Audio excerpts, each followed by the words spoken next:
रोके कहा था शरीक हयात इतना बता दे, कभी तारीख ऐसी पड़ी है कि किसी बाप को 80 साल की उम्र में खुदा ने चांद सा बेटा दिया हो और वो उस बेटे को जंगल में छोड़ के चला जाए? कहा चाह कहना क्या चाहते हो? कहा अपनी मर्जी से नहीं, रब के कहने से छोड़ के जा रहा हो। इतना सुनना था, हाजरा दौड़ी कहने लगी खलील अगर अपनी मर्जी से नहीं रब के कहने से छोड़ के जा रहे हो तो इतना सा काम और करो। कहा कौन सा? कहा ये पानी भी लेके चले जाओ, खजूरे भी लेके चले जाओ। कहा हाजरा किस लिए? कहा तुम्ही ने कहा है रब की मर्जी से छोड़ के जा रहे हो तो सुनो, जिस रब ने हमें 80 साल की उम्र में चांद सा बेटा दिया है वो हमें खाना भी दे देगा, वही पानी भी दे देगा। उजाले अपनी यादों के हमारे साथ रहने दो, न जाने किस गली में जिंदगी की शाम हो जाए। ये वो लहजे हैं, मैं इनसे सिर्फ इसलिए प्यार नहीं करता कि लहजे अच्छे हैं, मैंने इनसे भी प्यारी आवाज़ें सुनी है, मैंने इनसे भी हसीन पढ़ने वाले देखे हैं, लेकिन मुझे सिर्फ इसलिए प्यारे हैं कि ये सिर्फ पढ़ना नहीं जानते, ये सिर्फ ज़बान के मीठे नहीं है, लहजे के मीठे नहीं है, बल्कि ये दिल के भी इतने अच्छे हैं। अगर यहाँ पढ़ते हैं तो दिल गुंबदे खजरा का तवाफ किया करता। आपने उन लहजों का इंतखाब किया, और जब फैजान तेगे अली कॉन्फ्रेंस हो तो फिर समझ सकते हैं कि यहाँ पे कोई भी अदना नहीं होगा, न यहाँ सुनाने वाले कम तर हैं न सुनने वाले कम तर हैं। अगर सुनाने वालों का जवाब नहीं तो सुनने वालों का भी जवाब नहीं है। रात के 2 बजने के करीब है और अल्हम्दुलिल्लाह ऐसा लग रहा है जैसे जलसा शुरू हुआ है। आपने अपने माथे की निगाहों से इस इदारे की मेहनतें और कुर्बानियाँ फारिगीन की शक्ल में मुलाहिजा फरमाई। जहाँ तक मेरी नज़र काम कर रही है तकरीबन ये 4 हाफिज़ कुरान जो आपको इस इदारे ने पेश किए। आज आपका दिल ठंडा होता होगा, आपको लगता होगा आपका दिया हुआ पैसा बेकार नहीं गया है, आपके खून पसीने की कमाई रायगा नहीं गई है। वो पैसा जो आपने दुबई, कोयत, सऊदिया, लेबनान में रह के कमाया, वो पैसा जो आपने मुंबई और दूसरे शहरों में रह के कमाया, जिस पैसे को आपने अपनों से दूरी इख्तियार करके जमा किया था, फिर वही पैसा मुट्ठी बंद करके आपने इदारे को दिया था, तो इदारे ने आपको नाउम्मीद नहीं किया है, बल्कि इदारे ने आपके दिल को ये कह के खुश किया है जितना तुमने हमें दिया था उससे सिवा हम तुम्हें दे रहे हैं। 4 हाफिज कुरान, ये आम बात नहीं है। मैं सिर्फ ये चाहता हूं आप महसूस करें जो मैं कहना चाहता हूं, भले नारे ना लगाएं, उछले ना, सिर्फ मेरी बात महसूस करें। ये इदारे अल्लाह इन इदारों को सलामत रखे। आज जो मजहब इस्लाम का परचम बुलंद है ना, तो 90% इस बुलंदी में इन इदारों का हाथ है, इन इदारों का हाथ है। आज जो सरों पे टोपियां, चेहरों पे दाढ़ियां, लिबास कुर्ता पजामा ये नजर आता है ना, इन मदरसों की देन। मैं कहता हूं जितना आप पीर से प्यार करते ना, उससे ज्यादा इन मदारिस से प्यार किया करें। जितना आप अपने बाप से प्यार करते हैं उससे ज्यादा इन इदारों से प्यार करो। जितना ज्यादा अपनी माँ से इश्क करते ना, उससे ज्यादा इन कुरान पढ़ाई जाने वाली जगहों से प्यार करो। इसलिए कि यही जगहें हैं जहां से आज भी इश्क रसूल की सदाएं हमारे सीनों में उतारी जाती है। समझ रहे हैं ना आप मेरी बात? मैं उर्दू में बोल रहा हूं। ये इदारे हैं, अगर अरबाब मिंबर समझ रहे हो तो आप साथ दें, वरना आप दुआ दें। इसलिए कि हमें उम्मीद है कि दुआएं मज़ारों से भी आया करती हैं, जमीन के ऊपर नहीं, जमीन के अंदर से भी दुआएं मिला करती हैं। तो ये इदारे हैं, इन इदारों ने आपको 5 हाफिज दिए। इस इदारे ने, अल्लाह इस इदारे को सलामत रखे, बानी को इसके सलामत रखे। अल्लाह इसके जितने भी मुहब्बीन मुखलिसीन हैं जो दूर दराज रह कर के इस इदारे की खिदमत कर रहे हैं, अल्लाह उनको उम्र खिज़र अता फरमाए। यकीन जाने बड़ी बात है, बड़ी बात है। कभी इदारों में जाके देखो, इन जितने उलमा बैठे ना, यकीनन सबकी जिंदगी मदरसों में गुजरी होगी। और आपने भी देखा होगा, मेरा बेटा अगर 4 साल का है, 8 साल का हो जाए तो घर के अंदर हमारी माएँ ना बच्चों की परवरिश करती हैं, यहाँ तक के कपड़े अपने हाथ से धुलती हैं, नाश्ते अपने हाथ से कराए जाते हैं, खाने अपने हाथ से खिलाए जाते हैं, उनके नाश्ते का इंतजाम अपने हाथ से कराया जाता है।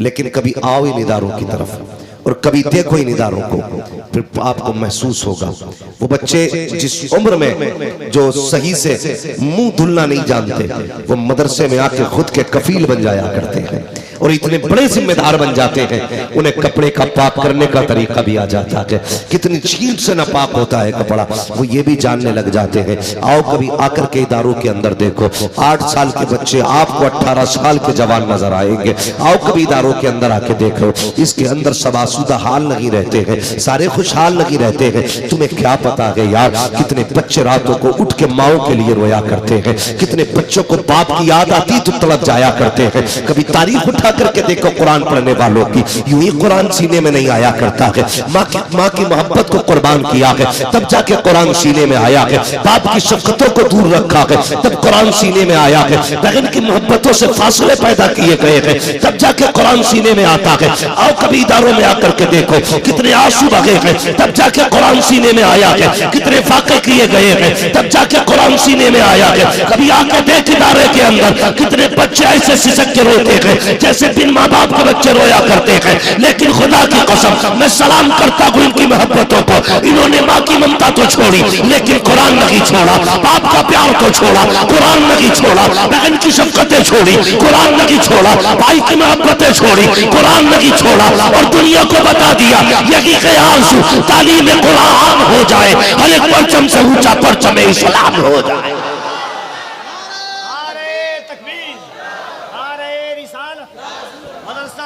गुलशने मदीना, अज़मते कुरान, जलसे दस्तार बंदी। मैं मुबारकबाद पेश करता हूं उन बापों को जिन्होंने बेटे कुरान के नाम कर दिए, उन माओ को सलाम जिन्होंने इस दिन के लिए दूध पिलाया था। बेटे दूध के बदले में तुझसे बंगला गाड़ी नहीं चाहिए, तुझसे ऐशो इशरत नहीं चाहिए, बस इतना दे देना, अगर मर जाए तो हमारी कब्र पे आके कुरान की कुछ आयतें पढ़ के सुना देना। वो माए मुबारकबाद के लायक हैं जिन्होंने इन बेटों को दूध पिलाया। मैं उन बहनों को सलाम करता हूँ जिन्होंने ऐसे भाइयों की खिदमत की है, जिन्होंने बहनों की खिदमत के बदले में कुरान जैसी दौलत देनी है, कुरान जैसी दौलत देनी है। हाँ यकीनन ये रिश्ते हैं, ये प्यार है, वरना इतने बड़े मजमे में कोई बंदा ऐसा है जिसे औलाद नहीं चाहिए। सबको चाहिए ना, अगर बोल सकते तो बोले, वरना सलाम पढ़ लें। सबको औलाद चाहिए ना, अगर औलाद पैदा ना हो तो किस किस दर पे नहीं जाते हम मांगने के लिए, हर चौखट पे जाते। बेटा पैदा होता तो क्या शोर मचता, लो जी आज उसके घर में भी चिराग जल गया, यही कहते ना, लो जी मुबारक हो आज फला प्रधान के घर में भी बुढ़ापे का सहारा आ गया, कमजोरी की लाठी आ गई, झुकी कमर का सहारा आ गया है। सब कहते हैं कि ये बूढ़े बाप का सहारा आया है। ये देखो इनमें कौन तालिब इल्म ऐसा है जो रोज के 400-500 रुपए नहीं कमा सकता। सब कमा सकते हैं ना इनमें, अल्लाह का शुक्र है सबके हाथ पैर सलामत है, हट्टे कट्टे सारे कमा सकते हैं, मगर कसम खुदा की इनके बापों की हिम्मत और हौसला देखिए। ये जवान हो गए लेकिन बाप ने ये नहीं कहा बेटे गर्मी ज्यादा हो रही है 200 तू कमा 200 मैं कमाऊंगा, ये नहीं कहा अब मैं घर बैठूंगा तू 400 कमा के ला। इन्होंने ये कहा बेटे 4 दिन और मजदूरी करनी पड़े ना हम कर लेंगे, लेकिन मेरे बेटे हमें बस कुरान चाहिए, हमें बस कुरान चाहिए। इस फिक्र के साथ पूरी जिंदगी माँ बाप अपनी औलाद को कुरान सिखाते रहे। और यार कितना गहरा रिश्ता होता है बाप का बेटे के साथ। उठाना तारीख कसम खुदा की, पूरा हज किसी की मोहब्बत की निशानियां बता रहा है। भाई कफील अंबर वो गए जिसने हुजूर के मदीने में शेर पढ़े हैं, मोहम्मद अली फैजी वो गए जिसने अम्मा खदीजा के मजार पे खड़े होकर के नाते पढ़ी हैं। ये वो लोग हैं नसीब वाले जिन्हें नात हुजूर के शहर में पढ़ने का मौका मिला है। उम्मीद है किसी दिन हुजूर हमें भी बुलाएंगे, हम भी उनकी चौखट पे जाके बातें करेंगे। लेकिन मैं तारीख का एक बाप पलटना चाहता हूँ। रिश्ता कितना अजीब होता है जब हजरत खलील के आंगन में कोई बेटा नहीं आया, कौन से रब की बारगाह में, अपने रब की बारगाह में दुआ कौन सी न मांगी, अल्लाह अकबर। फिर हजरत सारा के मशवरे से है आपने हजरत हाजरा से निकाह किया। जब हाजरा से निकाह किया, रब की बारगाह में किस चीज की कमी है? अल्लाह अकबर, 80 साल की उम्र में रब ने उन्हें चांद जैसा बेटा दिया, जिसको दुनिया इस्माइल ज़बीहुल्लाह कहा करती है।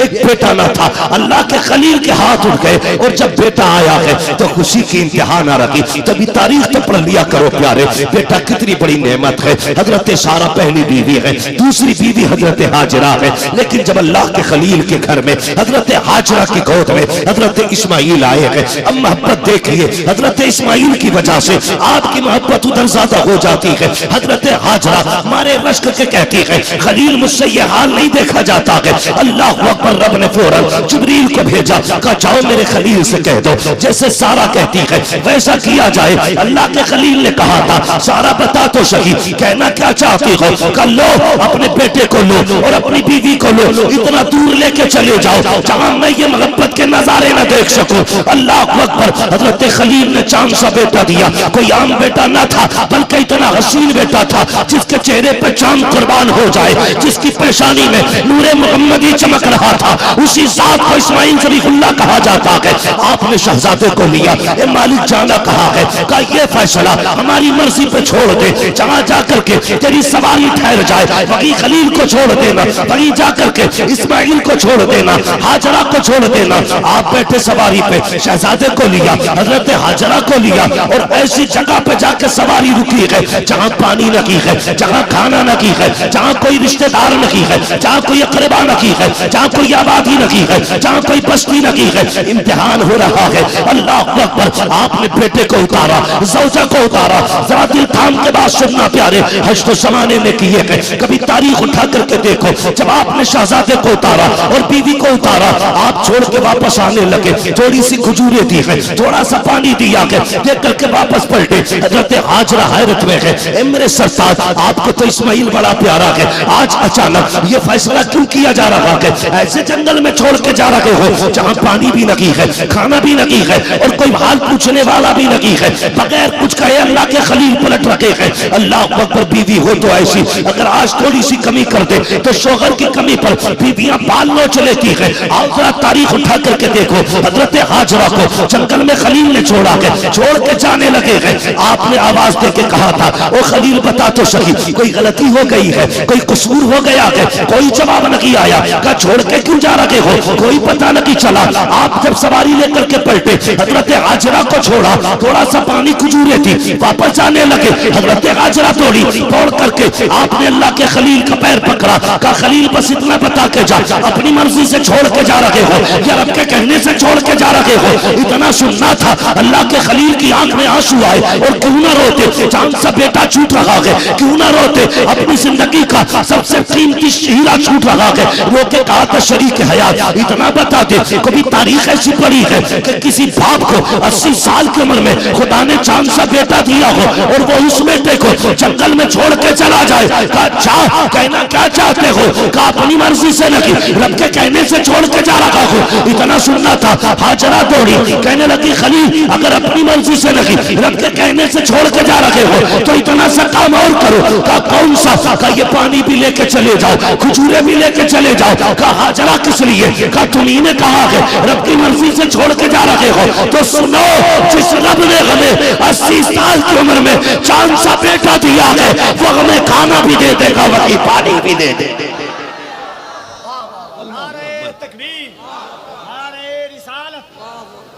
आसान नहीं होता औलाद छोड़ना, आसान नहीं होता औलाद छोड़ना।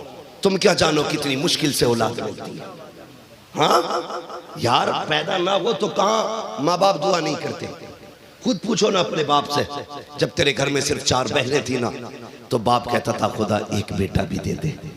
कौन सी चौखट पे जाके उसने मन्नत नहीं मांगी थी? किस दरवाजे पे दामन फैला के नहीं कहा था अल्लाह एक बेटा दे दे? हर जगह गया था, लेकिन तू आया पूरे घर में खुशियां हो गई।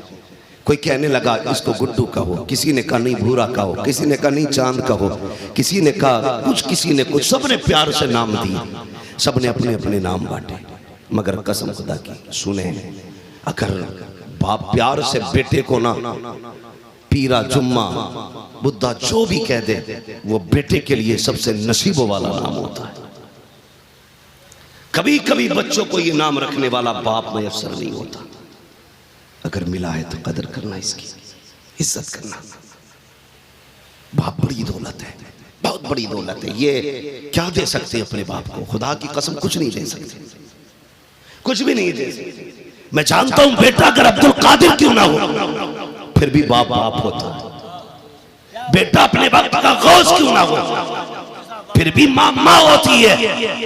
हाँ, कोई बेटा बाप के बराबर नहीं हो सकता और ना कि उसकी कीमत को अदा कर सकता है। इतना समझ लेना, इतना समझ लेना कि बाप उस दरख्त का नाम है, जब तक बाप जिंदा रहता है औलाद पे कभी धूप नहीं पड़ने देता, कभी धूप नहीं पड़ने देता। परदेश जाते हैं ना हम लोग, परदेश कमाई करने के लिए। कफील भाई घर से बाहर है, मैं घर से बाहर हूँ, उलमा घर से बाहर है। क्यों? अपने बच्चों के लिए, अपने परिवार के लिए। कितने लोग परदेश में 4-4 साल काट देते हैं ताकि बच्चों की खुशियां पूरी कर सके। क्या उसे अपनी जिंदगी प्यारी नहीं थी? मुझे एक बच्चा मिला कल के परसों के जलसे में, वो मेरे पास आके कहने लगा पैर दबाना चाहता हूं। मैंने कहा बैठ यार, क्या करता है? उसने कहा कुरान पढ़ता हूं। मैंने कहा क्या कर रहा है? कहा हिफ्ज़ का। कितने पारे हो गए? क्या 15। मैंने अगला सवाल उससे कर दिया, कफील भाई। मैं उससे बोला तुम्हारे अब्बू क्या करते? इतना कहना था, उसकी आंख में आंसू आ गए। कहने लगा 10 साल हो गए मेरे बाप सऊदी में रहते, 10 साल हो गए बाप सऊदी में रहते। मैं उसका मुंह देखता रह गया। यार सोचो तो सही। मैंने कहा यार 10 साल हो गए, कब आते हैं? कभी 4 साल में, कभी 5 साल में। मैंने कहा तूने पूरी जिंदगी में कितनी बार अपने बाप को देखा होगा? तो वो कहने लगा पापा ये कहते हैं कि बेटे बस थोड़ा सा और कमा लो ताकि तुम्हारी जिंदगी सुकून से गुजर जाए। एक बाप औलाद के सुकून के लिए पूरी जिंदगी परदेश में काट देता है। परदेश किसी बाग का नाम नहीं है, परदेश किसी ऐशो इशरत की जगह का नाम नहीं है।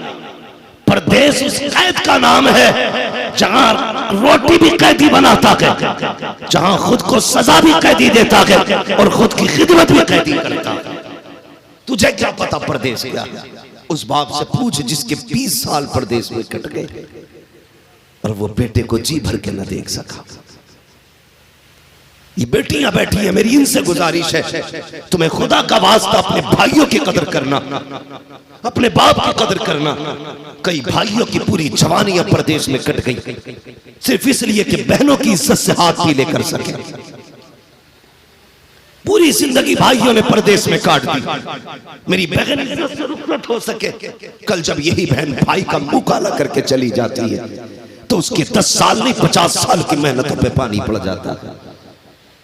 ओ भाई मेरी तुमसे इतनी गुजारिश है, तुम कहते हो कि बस अल्लाह का शुक्र है कलफ लगे कपड़े, कॉलर उठे कपड़े, एक धब्बा कपड़े पे नहीं है। और पूछा जाए क्या करते हो? कहा जी कुछ नहीं, खाली रहता हूं, बस खाली रहता हूं, टहलता हूं, कोई काम नहीं। का नहीं। का फिर ये कपड़ों पे कलफ कैसा? काम क्या करते हो? का नहीं 2 बेटे अल्लाह का शुक्र है बाहर है। बड़ा भाई है तो कहता 2 छोटे भाई परदेश में है। खुदा के वास्ते जिसकी कमाई से तेरे कपड़ों पे कलफ लगा है ना, इसका हिस्सा भी बचा के रखना। कई भाइयों की ये शिकायत है, हजरत 10 साल सऊदी में रहा, पलट के आया तो भाइयों ने कुछ नहीं दिया, पलट के आया तो घर वालों ने 0 कर दिया, जहां से चला था वहीं खड़ा था। और यार जिसकी कमाई की वजह से तेरे कपड़ों पे कलफ लगा है, जिसकी कमाई की वजह से लोग तुझे सेठ कहते हैं, जिसके परदेश की काटी हुई इज्जत की वजह से लोग तुझे शान वाला कहते हैं, उसके लिए बचा के रखना। जब पलट के आए तो उसकी जिंदगी वहीं से शुरू ना हो जहां से छोड़ के गया था। तेरी जिम्मेदारी बनती है। और यार कई बार तो ऐसा होता है भाई पूरी जिंदगी परदेश में काट देते हैं, जब पलट के आने का इरादा करते हैं इज्जत से बहनों को रुखसत कर देते हैं। फिर खबर आती है परदेश से आ तो रहे हो हो, जानते हो बेटी 10 साल की हो चुकी है, 6 साल के बाद बेटी के हाथ भी पीले होने हैं। अल्लाह अकबर, जब परदेसी को इतना पता चलता है, अब तक की 10 साल की कमाई से मैंने बेटी को रुखसत की, बहनों को रुखसत किया था, अब 4 साल और लगा देता हूँ ताकि बेटी अभी इज्जत से रुखसत हो सके। अल्लाह अकबर, उस बाप से पूछो औलाद क्या चीज होती है। आज औलाद की कदर हमें नहीं है। कितनी आसानी से बाप कहता है खुदा करे तू पलट के ना आए, माए बददुआ कर देती है, तेरा चेहरा देखना नहीं चाहती। तो सुनो, औलाद की जिम्मेदारी है वो बाप की कदर करे, बाप की जिम्मेदारी है औलाद की कदर करे, इसलिए कि अगर औलाद ना दे तब भी चेहरे झुक जाया करते हैं, माँ बाप ना हो तब भी खुशियां रूठ जाया करती है। अल्लाह ने औलाद दी है, 4 बेटे दिए हैं, तेरी मर्जी है, एक को डॉक्टर बना तेरी मर्जी, एक को इंजीनियर बना तेरी मर्जी, एक को तू कुछ भी बना तेरी मर्जी, लेकिन चौथे बेटे को कुरान का कारी बना दे ताकि जब तू दुनिया से जाए तो बेबसी की मौत ना मरे, बल्कि इधर आंख बंद हो, इधर ये कुरान पढ़े। दुनिया का है क्या छोड़ के गया है, जमाना का है कुछ छोड़ा या ना छोड़ा, अपने पीछे कुरान पढ़ने वाला कारी छोड़ के गया, इसलिए अपने पीछे कुरान वाला छोड़ के जाना बड़ी बात होती है। औलाद, अल्लाह अकबर, रिश्ते पढ़े ना औलाद के। आज ना 10 रुपए चंदा देते हुए मदरसे में हमारा दम घुटता, 10 रुपए चंदा देते हुए बगले झांकते। एक शादी आ जाए 40-50 हजार का खर्चा पक्का है, रिश्तेदारी में अगर शादी निकल आए तो 40-50 हजार का खर्चा। मदरसे की बात आए अभी हिसाब नहीं है, ये ना किया करो, अल्लाह से तिजारत किया करो, अल्लाह से तिजारत। याद रखना, आपकी दुनिया की कोई भी तिजारत आपको डुबा सकती है, लेकिन अल्लाह से की जाने वाली तिजारत आपको डूबने नहीं देगी, आपको डूबने नहीं देगी। तुम जितना रब की राह में दोगे अल्लाह उतना ही ज्यादा तुम्हें अता करेगा, उतना ही ज्यादा तुम्हें देगा। जाओ जाके तारीख देख लो, जायजा ले लो, मुहासबा कर लो, तुम्हारी बस्ती में जितने लोग मदरसे और कुरान वालों पे खर्च करने वाले या दीन के मामलात में खर्च करने वाले हैं, उनमें से कितने लोग गरीब होके मरे? कोई नहीं। जितने भी आपको मिलेंगे ना सारे अमीर मिलेंगे, क्योंकि वो अल्लाह से तिजारत करते हैं, अल्लाह से तिजारत करते हैं। मैं तो उन लोगों को मुबारकबाद पेश करता हूँ जो मदरसे में पढ़ने वाले बच्चों के खाने का इंतजाम करते हैं, जो इनको खाना खिलाते हैं, असातिज़ा को खाना खिलाते हैं, कुरान वालों को खाना खिलाया करते हैं। बड़ी बात है। हम तो मदरसे में 10 रुपए चंदा नहीं देते।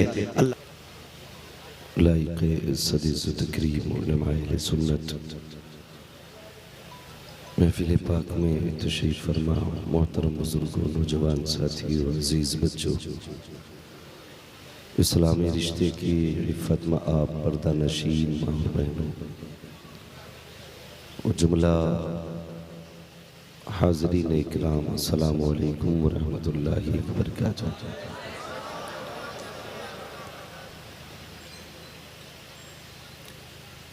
अल्हम्दुलिल्लाहि रब्बिल आलमीन वल आक़िबतु लिल मुत्तक़ीन वस्सलातु वस्सलामु अला रसूलिहिल करीम, अम्मा बअद, फ़अऊज़ु बिल्लाहि मिनश शैतानिर रजीम, बिस्मिल्लाहिर रहमानिर रहीम। या अय्युहल्लज़ीना आमनू क़ू अन्फुसकुम व अहलीकुम नारा,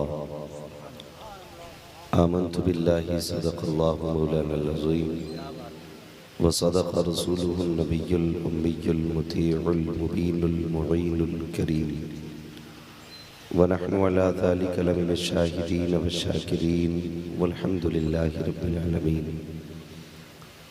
या खुदा बहरे जनाब मुस्तफ़ा इमदाद कुन, या रसूल अल्लाह अज़ बहरे खुदा इमदाद कुन, या शहीद करबला, या दाफ़िए करबो बला, गुल्लुखा शहज़ादे गुलकुल क़बा इमदाद कुन, गौसे आज़म बने बेसरो सामा मददे, क़िबले दी मददे, काबे ईमा मददे, बकिरदाबे बला उफ्ताद कश्ती, मदद कुन मदद कुन मदद कुन, या मुईनुद्दीन चिश्ती क़ादरी यमनारे, या गौसे आज़म वी ज़नम, दमज़ शेख अहमद रज़ा ख़ां क़ुत्ब आलम वी ज़नम, बलगल उला बिकमालिही, कशफ़त तुजा बिजमालिही, हसनत जमीउ ख़िसालिही, सल्लू अलैहि व आलिही, करूँ तेरे नाम पे जहाँ फिदा, न बस एक जान तो जहाँ फिदा, दो जहाँ से भी नहीं जी भरा, करूँ क्या करूँ दो जहाँ नहीं।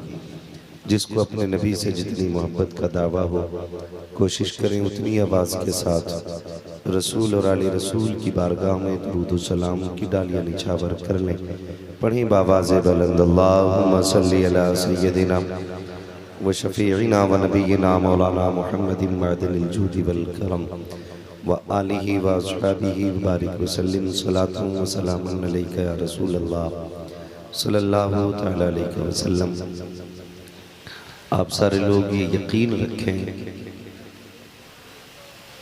कि ये महफिल, ये वक्त, ये जगह इत्तेफाक से नहीं बल्कि नसीबों से मिली है।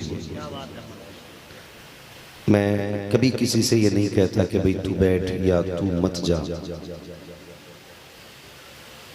और न मैं किसी को मजबूर करता हूं कि उठना नहीं है, इसलिए कि मेरी अपनी एक आदत है। ये तकरीरें कोई बाप दादाई विरासत नहीं है, ये हमें आबाव अजदाद से नहीं मिली है, ये खुदादाद सलाहियतें हैं। चाहे कोई खतीब हो, नातखा हो, नकीब हो, शायर हो, उसका अपना कुछ नहीं होता, सब खुदा का है। और कितना बोलना है ये रब जानता है, और किसको सुनना है ये भी रब जानता है। अपना तो एक अकीदा है, जब कुर्सी पे बैठते हैं तो पहले दिल में कहते हैं रहने दो या डूबो तो अब तो तुम्हारी जानिब, कश्ती तुम्ही पे छोड़ी लंगर उठा दिए हैं, कश्ती तुम्ही पे छोड़ी लंगर उठा दिए हैं। मैं दावे के साथ कहता हूँ इतना बड़ा मिंबर शायद कहीं कहीं और कभी कभी आपको मिले जिस पे इतने सारे उलमा बैठे हों, कि जितने उलमा न किसी 40वें में आपको मिलेंगे न किसी तीजे में, और मैं तो समझता हूँ अक्सर मैयतों में भी आपको इतने उलमा नहीं मिलेंगे। ये बड़ी जमात अल्लाह वालों की मिंबर पर बैठी हुई है, और आपने बड़े बड़े लहजों को सुना। हिंदुस्तान का बड़ा मशहूर लहजा, हर दिल अजीज़ लहजा, लाडला लहजा, चहीता लहजा, भाई मोहम्मद अली फैज़ी का लहजा, जिसे आपने बड़े प्यार और मोहब्बत से सुना। और भाई सोहराब कादरी साहब, इनको भी आपने सुना माशाल्लाह। ये मैं जानता हूँ, जहाँ तक मेरी अपनी सोच है, ना तो वाकई मोहम्मद अली फैज़ी के 6 हाथ हैं, और ना ही सोहराब कादरी को रब ने 8 हाथ दिए हैं। इनके भी 2-2 हाथ हैं, ये भी आम इंसानों की तरह हैं। लेकिन जानते हो इनकी अपनी खुसूसियत ये है दोनों की, कि इनकी पहचान हुजूर की नात है, हुजूर की नात है। और बड़ी बात है अगर किसी की पहचान हुजूर की नात बन जाए। मैं एक बात अक्सर कहता हूँ,